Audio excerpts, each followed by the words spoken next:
Spiritual doves are flying in the rafters. They come as points of light from the heart of the Mahachohan, white and fluffy, carrying in their beaks flame flowers as greeting from the abode of the Bodhisattvas. For there I am, keeping the flame of Gautama Buddha, and here I am, keeping the flame of the Buddha of your heart, who is to become the one who is the bearer of the seed of light, even of Alpha. Meditate then, beloved, upon the most beautiful light of the Buddha meditating within your heart. Your heart is not only the abode of the Buddha, as the Eastern and the Western Shambhala of the inner retreat. Your heart is a fiery galaxy where angels meet to contemplate the mystery of the Word. Thus, all inside there, in the inner retreat, is the unfolding of mercy's flame flowers, and from heaven, roses and bowers of light. For this is truly the harvest of love, as it is the harvest of the year in Serapis Bey's dispensation, of the third ray and the pink flame, and the acceleration of the ruby blood of Christ by the white fire purity of his mystical body in the ascension mode. White fire purity expanding God's love. And behold, what miracles of Kuan Yin may come to pass in your life.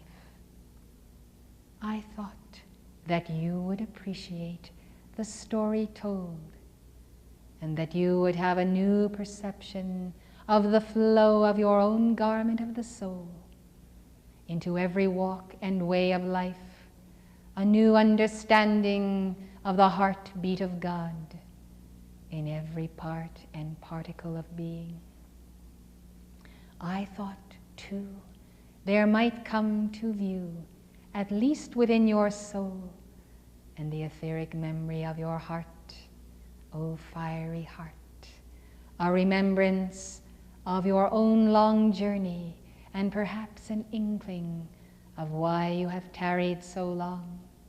For you see, the song, the ancient song of the Bodhisattva of mercy, is the sounding of a light ray that says, you cannot balance your karma with certain life streams until you have the attainment of the light to extend to them that grace, that love of life, of which you have deprived them in other centuries and millennia. It is not merely to encounter one whom you have wronged. It is to encounter that one with a song of mercy, with the understanding of the mantle of Avalokiteshvara, descending into the depths of darkness to find the soul of light that has fallen, perhaps by the neglect of some son of God. The Amitabha Buddha even would, if he could, go after the lost karma in the lost souls in your behalf. Do you know that even now bodhisattvas of the East at inner levels are gathered round the great Lord Gautama, Lord of the world, asking for dispensations to uncover those life streams whom you must encounter, whether directly, heart to heart, or indirectly by your service to the great white brotherhood. They would uncover souls for you. They would be one with you, these bodhisattvas of the flame. They would provide for you the encounter, perhaps at the place of great encounters, with those specific life streams. Perhaps they have not changed in long, long centuries, but what is important is that you have changed, not for the sake of mere change, but for the path of attainment. Discover then a new reason for God mastery, and realize the teaching of Saint Germain, that the balancing of karma through service and the violet flame may not necessarily provide you with the equivalent attainment or God mastery toward which you aspire. What I am saying is that it is possible for you to balance some karma and yet to be wanting or lacking in the mastery of your own energy. Therefore, we present to you in full view in this conference, we of the Karmic Board, that the sine wave to the sun must be won by those who now will seize their own God mastery and stand with the line of Jesus Christ. The mastery of the dispensations and initiations of the hierarchy of Pisces is most essential.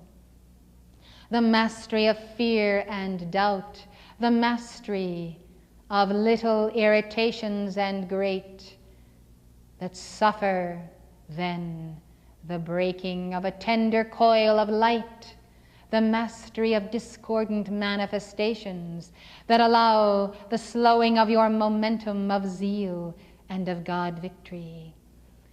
This is what we would see. It is for you to heal and to be healed. By your own sense of wholeness and the love of the wholeness of Alpha and Omega, whereby you will not leave that perch of the doves of the Spirit, that perch of God harmony. See, it is high in the realm of your own God self. If you would trade it for a moment of irritation, impatience, or intolerance, you will descend swiftly from etheric octaves where you too can fly with us day by day in daily consciousness and experience, and you will find yourself weakened, impoverished of true light, and once again in a slower frequency whereby you cannot mount the sine wave to the sun, that sine wave truly being a frequency of light contained within the crystal cord of your own life stream. Thus I reveal to you the infinity of the sine wave of your being and the power of acceleration by mercy's flame. Thus, to drop the torch of mercy's love is to estrange yourself from my aura and from my garment. It is to lose ground already gained and won. It is to have to start again to mount unto the sun. Precious hearts, I remind you of the peace of the precious Guru, Padmasambhava. I remind you of the saints of the East who are counting upon you to establish the inner retreat and maintain there the flame of harmony that can become a magnet of the central sun, not alone for ascended masters, but for all of those devotees of light out of the East who must come to know the mother flame in the West. A magnet also for those beings on all scales of hierarchy and consciousness who are beneath the mud at the bottom of the streams and the lakes, there, as it were, in the astral plane, there, individuals with whom you have yet a karmic tie. We would that the harmony of life within your being might quiver as a mighty bow of light, and that that bow of light, as a quivering sound of the cooing of the doves, might woo to your heart and to your home this or that life stream for the paying of the debt, for the rendering unto wholeness, for the extension of a miracle of your own causal body and electronic presence that will come upon that one, even as it came upon the one who was called the second mother. The one in line to become the mother, if she would but conquer the consciousness of the great whore. Dear hearts, realize that even in this hour, after the pattern of Lord Gautama Buddha, there are threads of light extending from your heart. These are karmic threads, and they are tied by the very knot of karma to every part of life to whom you are indebted, for you see the great law demands a certain flow of your energy to those life streams. Now you can see that if they are below in a fallen state of consciousness, that contact becomes an open door whereby, because of that karma which you have made before, they are able then to pull upon that cord and milk from you the very essence of the mother's love, the very essence of your light. There are days when you feel drained. Recognize that there are many causes at many levels, from psychotronic energy to human hatred, to the beamings of the Nephilim from their spacecraft, but also there is that pull of life streams whose chalice you must yet fill with love and light, but can only quite fulfill it all when you have the attainment that begins with God harmony and ends with the conquering of all that is unreal under the Pisces dispensation.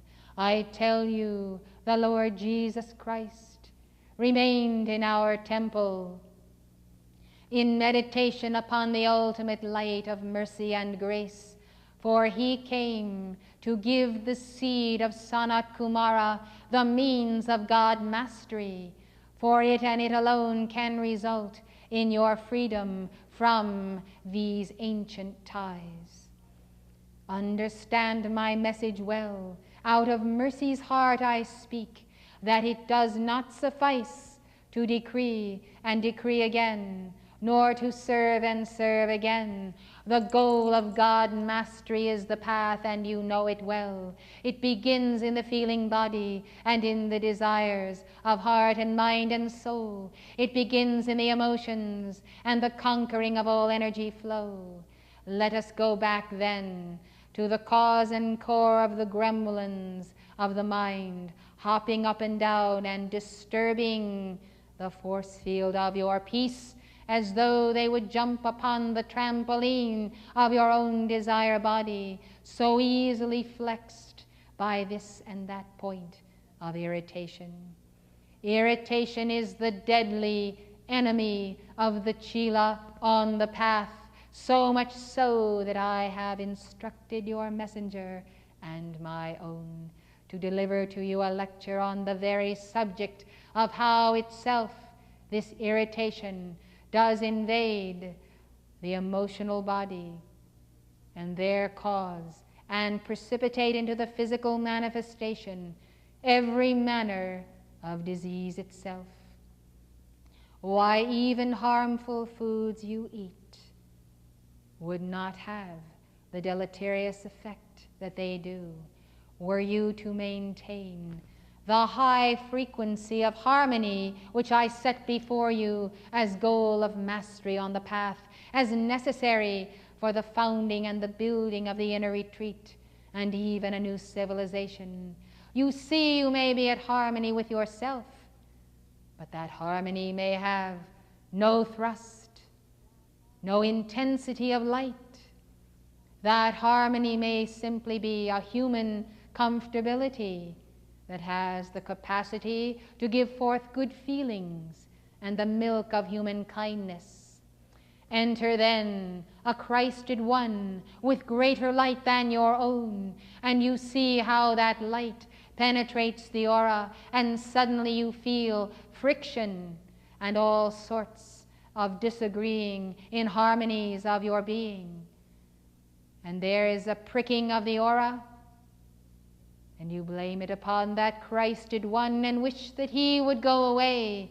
But in fact, it is a revelation to you that the harmony that you held as some mark of personal achievement was not harmony at all, but merely the getting along of yourself with yourself in all of its human miscreation.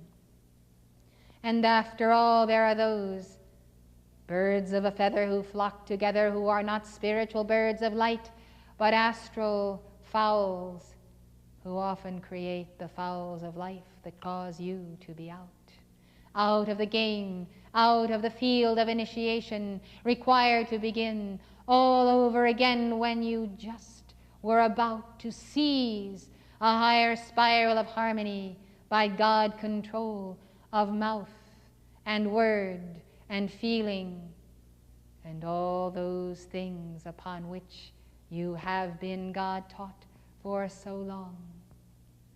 As I meditated with the goddess of wisdom before coming to speak to you, and with the lords of karma who are most concerned for the protection of our chelas and their advancement on the path,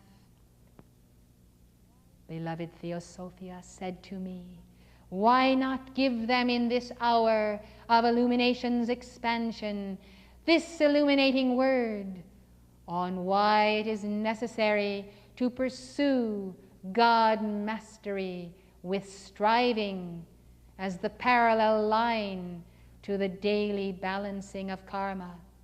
Do not then confuse balancing of karma with God mastery, except when you pass beyond the 51%, and only by God mastery can you meet and conquer those foes that come out of the very pit itself, out of the depths of Hades and across the astral skies. Blessed hearts, step by step, the flame of God mastery is won. But I will tell you a key that is on the mercy ray as a twin flame flower to this illuminating discourse. The key to mastery of the low-grade levels of irritation in your life is love. A love so great, a love whose contact is so real, with me for one, with God where I am, with every ascended sun.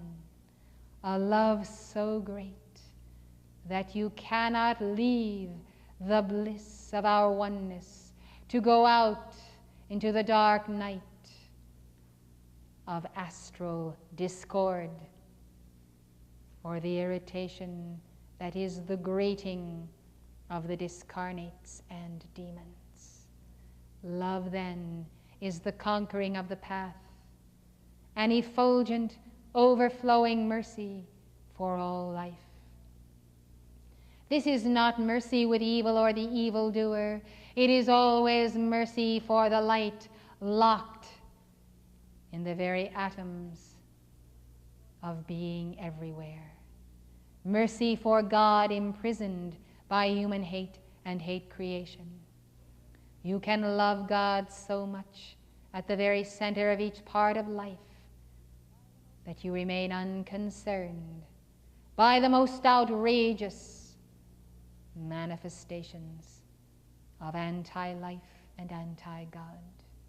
They are all around you. I need not remind you of the betrayers of our flame, but only to show you that it is the better part of wisdom not to play their game, not to meet them on their field of discord and briars and barbed wire and land that is mined, waiting to trap those whose misplaced courage places them on the field where they ought not to be, but instead let them be directed to the heart of Shambhala, to the heart of the inner retreat. Let mercy exalt you. Let mercy's flame exalt all of the earth and her evolutions out of the very pall of bitterness, out of unreality that shall not endure. I, Kuan Yin, stand at the door of the sanctuary. I stand at the door of life and at the door of the heart of everyone who has ever or shall ever come in contact with our messenger. And I say, pass through me if you will, for if you will it, you will be washed by mercy's flame until all that remains in view of you in heaven or on earth will be the essence of God, reality. I am Kuan Yin, and I choose to lower my vibration to the very levels of the desire body and the place of the sun, where the sun of Helios and Vesta ought to shine from you in perfect peace. Let the solar plexus now release every foul and unclean thing into the intensity of the violet flame which I bring from all of the retreats of the Great White Brotherhood and the heart of Omritas. Now then feel the purging and the clearing, the washing and the wholeness. Let the place of the sun as the point of mastery of Jesus Christ and Gautama Buddha be in you, whereby the astral plane itself will dry up by the sacred fire you release and be swept away by the movement of the waters of the Word. O crystal starlight in causal bodies of my beloved, be lowered now, and let the crystal fire mist reveal doves of the Spirit who coo and fly and tenderly reveal the heart of God. I am come to steal from you that which you would most let go of. I trust it is this tendency toward impatience, irritation, and discord of every kind. Without these burdens, come, let us fly. Let us fly to the sun, O my beloved. Let us fly and be together, one, all one.